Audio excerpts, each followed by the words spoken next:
La majeure partie des personnes qui arrivent aux États-Unis, déjà avec un diplôme, qui n'est pas américain, on va partir sur cette base-là, qui n'est pas américain et qui ont généralement une tranche d'âge à plus de 30 ans, ils disent que j'ai eu un master dans X ou Y pays du monde.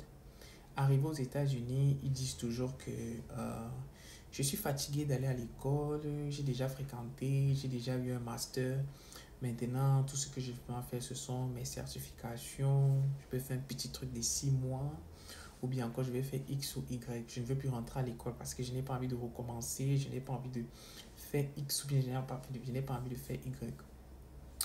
Mon petit message que j'envoie aujourd'hui, je dis bien avec ma petite expérience, ma toute petite expérience de l'Amérique, et ça, c'est un avis qui vient uniquement de moi. Et à majeure partie de ces aînés-là, ou bien des personnes avec qui on a ces différentes conversations-là, je vous dis simplement, chers grands frères, chers grandes sœurs, on va dire, chers aînés dans un sens. Ma petite expérience de l'Amérique que j'ai eue, c'est quoi? C'est que tout ce qui brûle au feu de paille, vous savez ce qu'on dit souvent, le feu de paille là, ça brûle vite et ça part. Mon conseil que je peux vous donner aujourd'hui, c'est rentrer à l'école, faites l'évaluation du diplôme que vous avez eu et cherchez à avoir un diplôme américain. Cherchez à avoir un diplôme américain parce que la majeure partie des entreprises, parce qu'on connaît les Africains, il y a un Africain qui va toujours venir te dire non, moi j'ai fait ceci, moi j'ai fait cela, ou bien moi j'ai fait ceci et ça donné. L'expérience de X, ce n'est pas la tienne. C'est-à-dire ta vie que tu mènes aux États-Unis, c'est différente de la vie de ton propre frère de sang ou bien encore celui avec lequel vous avez le même diplôme. Vous n'aurez pas forcément le même parcours professionnel. Mais en termes de garde-fou, et encore en termes de... Je dis bien ceci, ma petite expérience de ce que j'ai vu, comment est-ce que l'Amérique fonctionne, il est important pour vous d'avoir un diplôme américain.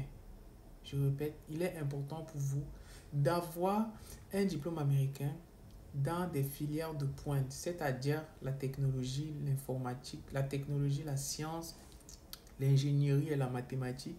Ce sont des filières porteuses. Essayez de vous orienter vers ce secteur-là qui est tellement divers. Et après, ou bien pendant que vous êtes en train de faire votre diplôme américain, je précise, appuyez à votre diplôme des certifications. Parce que quoi? Un diplôme appuyé d'une certification, parce qu'on ne va pas employer ici là, le terme garantie, parce que le terme garantie est assez péjoratif. On ne va pas employer ici là, le terme garantie. Ça ne garantit pas, mais ça vous met dans ce que les Américains appellent le top tier des personnes aux États-Unis qui ont la possibilité d'avoir ce qu'on appelle les high paying jobs, c'est-à-dire les jobs qui sont vraiment bien payés. Je dis bien ceci. Si vous avez eu un master, je ne sais pas trop dans quoi, essayez de faire votre équivalence aux États-Unis et ensuite rentrez à l'école. Prenez au minimum un master dans une filière de pointe et appuyez à cela une certification ou encore 2, 3, 4 certifications dans votre domaine pour que vous ayez les skills nécessaires pour pouvoir être quoi? Facilement employable. Et qui dit facilement employable dit quoi? Les compagnies auront besoin de vous, donc vous allez accumuler de l'expérience, accumuler de l'expérience, et cette expérience-là va vous faire plus tard, vous pouvez sortir ou encore vous pouvez créer votre propre compagnie et être votre propre patron plus tard. Donc, mes chers amis, apprenez le game, rentrez à l'école et prenez un diplôme, appuyez des certifications, vous verrez les résultats par vous-même. Ça sera difficile au début, mais on dit souvent quoi? La fin justifie les moyens. Ciao, ciao.